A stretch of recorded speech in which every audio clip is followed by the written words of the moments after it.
The first 30 pages, guys, go really hard. There's so much in this already. I'm gonna talk about theories, my thoughts on them, the general fandom thoughts on the book so far. Mockingjay pin right on the sleeve. Let's freaking go, guys.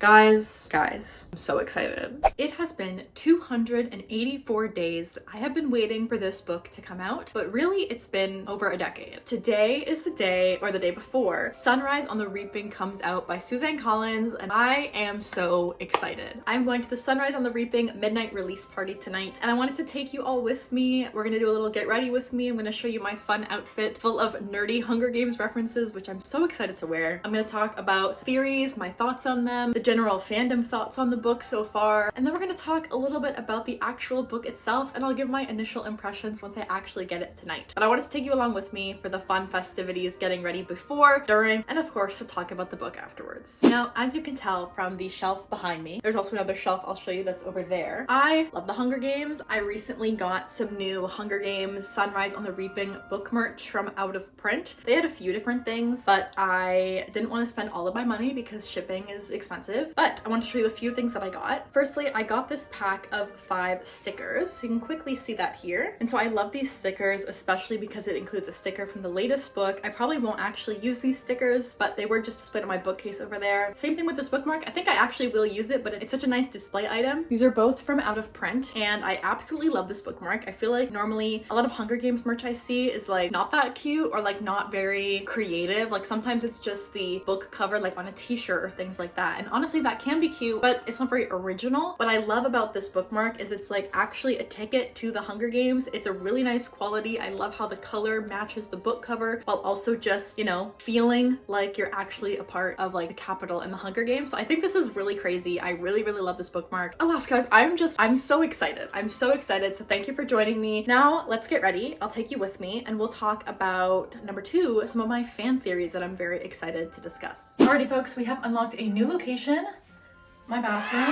So welcome. We're gonna do a get ready with me while I talk about all of my fan theories, particularly the ones that are like being talked about within the fandom, as well as some of the symbols that have been showing up in Sunrise on the Reaping promo that I want to talk about, how I'm gonna be reading the book, as well as I'm gonna show you all my fun fan accessories. And first, you're gonna get ready with me while we talk about all those great things. Before we get into fan theories though, I do want to just talk about the Hunger Games. If you've ever seen any of my videos before, you probably know that I love the Hunger Games so much. It was the story that got me into reading back in the day. I had an absolute blast reading the original trilogy back when I was 12. I had a blast when The Ballad of Songbirds and Snakes came out back in 2020. I read that book within a day. I loved the movie. It was so fun to just revisit the story and like be a whole lot older, have read a lot more books, and just still see how well the Hunger Games holds up. I have read that book I don't know how many times, 7, 8, 9, 10 times at this point in my life, and every single time I read it, it's better than the last time, which I just think is insane because so many of those 2010 YA books just did not stand the test of time. Whereas The Hunger Games, I feel like just gets better with age. It is a modern classic. It is so good. And I'm especially excited now to be returning to The Hunger Games in 2025 because not only do I feel like there's always more for Suzanne Collins to say, but I get to now experience things so much more with the fandom. I'm going to this midnight release party with my friend, which I'm so excited about. This is actually my first one ever in Toronto, and so it's gonna be a late night. It is gonna be Tuesday morning, and I do work tomorrow, so that's gonna be fun. But you know what? I feel like the adrenaline will carry me through. I'm just so excited to be returning to the games, and just I'm so excited to connect with the community about this book, which is why I wanted to make this video and hear some of your thoughts and experiences on the book. My hope is with this video that you will sit down, you will watch it, you will enjoy it as you're getting ready to read the book as well, or maybe you're gonna watch it after you've read the book or during the book. No spoilers all around, but I'm just genuinely wanting to connect with people who also love this series and who also are reading this book, just because I think that is the beauty of so many stories like these. So as for fan theories, if you've been following along with the Hunger Games promo, which has honestly been amazing on Instagram, so many fan accounts are getting involved, so many new interviews. But one of my favorite things was that they were releasing 6 different symbols, all that are supposed to be important in Sunrise on the Reaping. And so what I'm going to be doing as I read is keep track of when those symbols appear, because I want to know like why these ones were the most significant.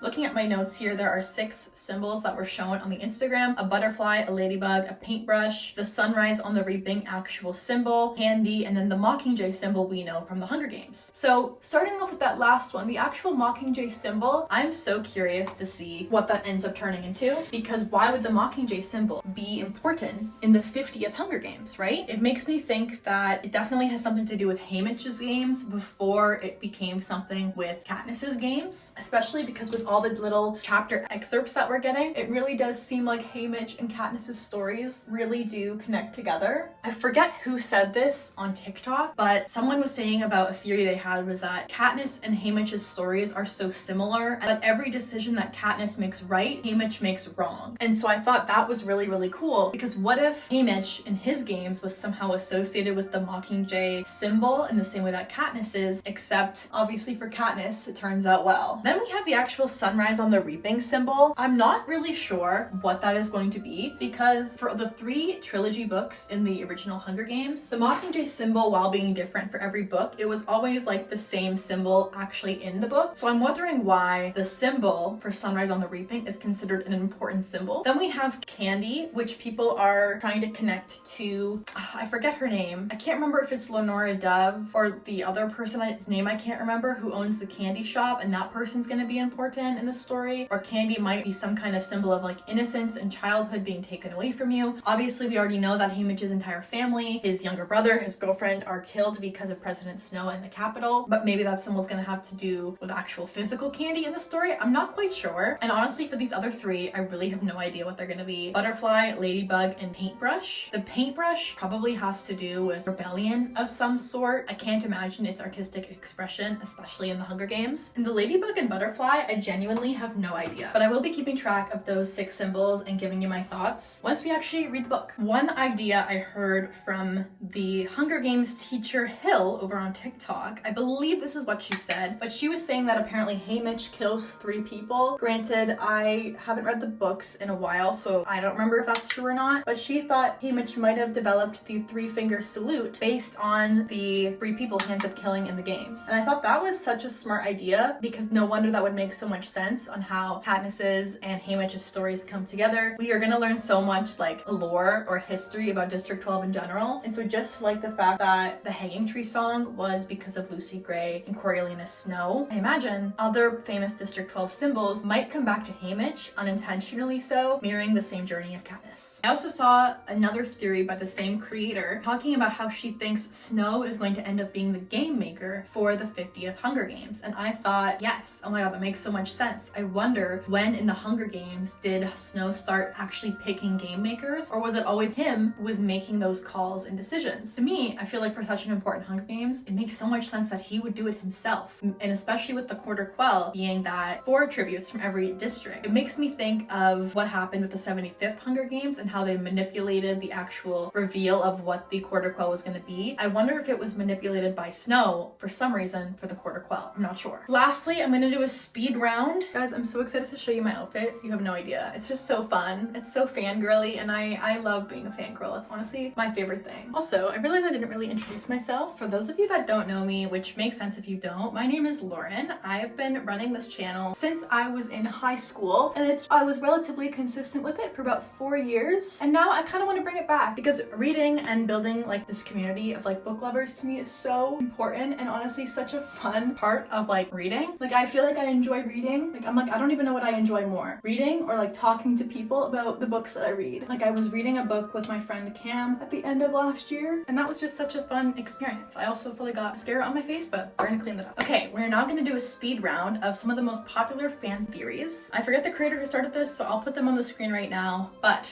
character predictions for Sunrise on the Reaping. Let's go. Number 1, will Mrs. Everdene's name be revealed? I think yes. I feel like we're probably gonna see a lot of characters that we know from the original trilogy, or maybe even the Ballad of Songbirds and Snakes, names be revealed. Maybe we won't know off the bat that that character is this character, but through clues and like context clues and all those sorts of things, we will know who they are. I feel like we're gonna get some backstory somewhere on Katniss's parents, especially Mrs. Everdene, especially because she He, I believe, was friends with Lenora Dove. I believe we are definitely going to see 100%. Potential appearances: Plutard, Tigress, and Mr. Everdeen. I feel like we're definitely gonna see Tigress, especially since we saw her quite a bit in the Ballad of Songbirds and Snakes, and we know she's one of the first stylists in the games. For Plutard, I have no idea. I would guess yes, because I believe he is a little bit older in the original trilogy, so it would make sense that we would see him, you know, a younger version of him now in the story. My guess is yes, but like a really tiny mention to him. And then Mr. Everdeen, I'm gonna go with yes, because I feel like we have to. Like, there's no way we wouldn't, right? Like, I don't know, I can't imagine it. Granted, none of that is based in actual theory, it's just my thoughts and opinions, but I feel like we have to see them because he is a character that is so beloved by Katniss. We only learn so much about him that I feel like it only makes sense for us to actually get to know him in the book. Next up, will there be an epilogue? My guess is yes, because I feel like Suzanne Collins really slayed with the Mockingjay epilogue. Can't remember. I don't think the other books have epilogues. I think maybe Ballad does. I'll double check, but I feel like there will be, especially because there's so much time between Haymitch's games and the rest of the trilogy. I feel like we must. But the more important question, which is the next one, is when would the epilogue take place? Would it take place a year after the games, post Mockingjay, at a different time? I'm not sure. And I think that's so fun. I feel like we need to get more closure. I feel like this book is going to destroy us, so I feel like we already need more closure than we originally think. Two more. Lucy Gray. Will there be some kind of subtle reference to Lucy Gray in this story? I'm going to argue yes and no. I know I'm supposed to pick one, but I feel like the answer would be yes, because we just spent so much time learning about Lucy Gray that it makes sense that there would be some kind of reference to a previous winner from District 12. However, I also know that everything from the 10th Hunger Games was erased, and so in the original Hunger Games book, there is a mention that there was 2 District 12 winners, but Katniss doesn't know anything about the first one, and the only one that's ever spoken about, Haymitch. So my guess is that in Haymitch's games, it's going to be a similar thing. There's whispers about another victor, but we don't know who she is because Snow wanted to get rid of Lucy Gray, and I'm hoping that her memory is gone with it. Not hoping, I should say, but I'm curious to see how effective it was. But that does bring me to my last theory or question, is do we think Lenora Dove could be related to the Covey, which is of course related to Lucy Gray? Because of her name, I'm gonna go with yes, right? I feel like just based on vibes alone, which of course isn't scientific enough to really go off of, but from vibes alone, I'm gonna go with yes. That's my guess. And because of that, I'm gonna assume Haymitch learns more about Lucy Gray through Lenora Dove because she's related to the Covey. That is my guess. I'm talking so much about this book that I'm not actually even getting ready. But before I show you what I'm wearing, I'll also tell you a little bit about my reading plan for this book. So I'm actually going on a trip in 4 days. I also have some stuff I need to finish before that trip, which realistically means I don't think I'm gonna have enough time to finish the book before I go on this trip, which is kind of sad because I honestly just want to sit down and like devour this book in one sitting, similar to what I did with the Ballad of Songbirds and Snakes. However, I want to see how much I can read. At the very least, I know I'm gonna finish it on the way back from my trip. I'll probably read maybe on the plane or like the day or two when I come back from the trip. Like, I'm gonna be finishing this book relatively quickly, all considering, and I want to annotate and take notes, keep note of like the different symbols that were mentioned before, my own theories, just like everything I love about the book. And then what I want to do is I want to reread the original trilogy, 1, 2, 3, Ballad of Songbirds and Snakes, and likely Sunrise on the Reaping again once I have all of the details from all those books in my mind. I want to see how that changes my reading experience, what else I noticed the second time around. But my first time around is just for fun. I will be making notes. We'll see how many notes I make. I really just want this read to be really fun. But this book is significantly shorter than the Ballad of Songbirds and Snakes, so I do wonder if the story structure is going to be more similar to that of the Hunger Games and Catching Fire, where we spend a good chunk of the book actually in the games, or if it's going to be more like the Ballad of Songbirds and Snakes, where we actually spend more time outside of the games, and the games are just one aspect of the story. Because we know that Haymitch wins, and because we know what happens to his family afterwards, my assumption is that we're going to spend maybe a third of the book in the games. We do kick off the book on Haymitch's birthday, crazy, on the day of the reaping, hence Sunrise on the Reaping. But I'm curious to see how the structure of the story will play out. I do think we won't spend the entire time in the games because we already know how the Hunger Games work. We'll see, of course, the important parts, but I feel like it's more going to be the aftermath of the games, so maybe like second half of the book, where we're really going to dive into everything that Haymitch went through because of what he did in the games. I don't think what we learn of Haymitch's games in Catching Fire and other books is the truth. Probably way more to the story, hence that's why there's a whole book coming out about it. Alrighty folks, so I did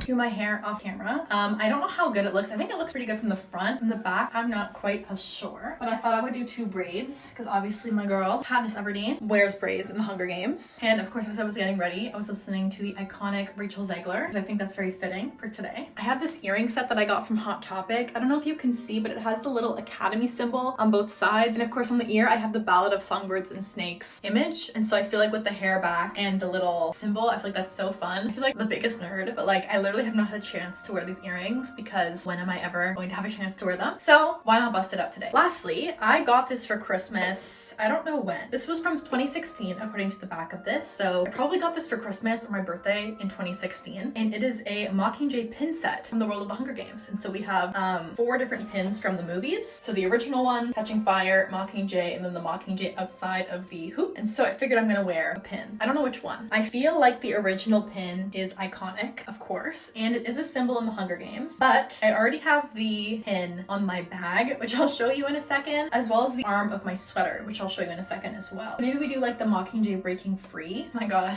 I'm such a nerd, guys. This is crazy. You know, I don't really know if I want to wear it. I feel like with the outfit, I feel like the earring is enough, to be honest. Maybe I'll just wear like a necklace or something a bit normal. I just had a way better idea. Guys, 1 second. I mean, based on my own recommendation, I suggested a gift that my boyfriend should get me, and he did. So thank you to him. I'm sure he's watching this. And it's this pearl necklace from Kate Spade. And it's quite literally, it just has a pearl at the end. It's gold. I love gold. But I thought I needed to have this because it reminded me so much of Katniss and Peeta on the beach when Peeta gives Katniss the pearl. And so I feel like maybe this is just a cute little extra way to represent the original trilogy in my outfit without being too overly Hunger Gamesy, because I certainly think the rest of my outfit is Hunger Games enough. So maybe just something like this. Okay, I love that a lot more than the pin, especially because I already have the different symbols represented on me somewhere else. I feel like this, she's cute. I like this. I like this. Okay, and I'll show you this better downstairs once I am all dressed up. But I have this zip hoodie, which looks very similar to the Catching Fire arena outfits that our icons all wear. I feel like this is the perfect way to finish this outfit because not only is it on theme for the Hunger Game, but it also has a gigantic Mockingjay pin right on the sleeve. So hence, I don't think I need another Mockingjay thing. But I feel very happy with this outfit. I feel like it's very Hunger Gamesy. It's like low-key enough, but not like low-key. It's pretty like medium key. You get what I'm saying. I'm also bringing my work bag because I want to bring my laptop so I can like edit this on the train. But I've also put on the pin. Oh, I've also put the Mockingjay pin on my bag. So I think we're all ready for this event. Let's go. Let's go. Let's freaking go, guys.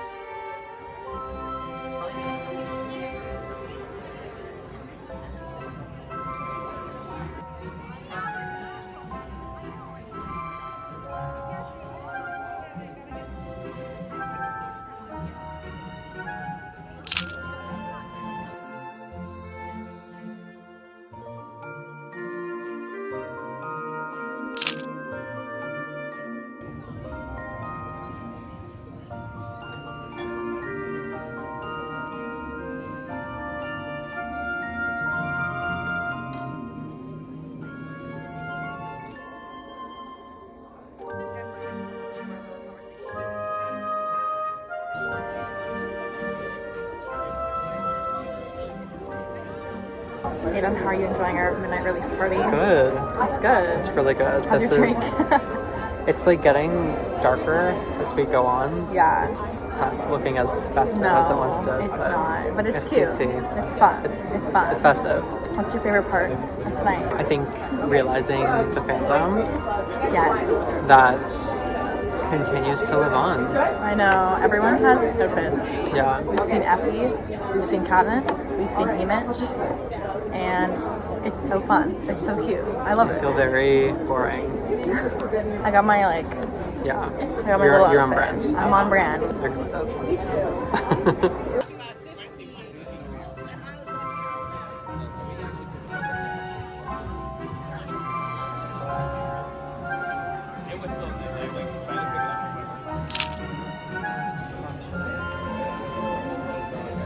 Look what we have in our possession.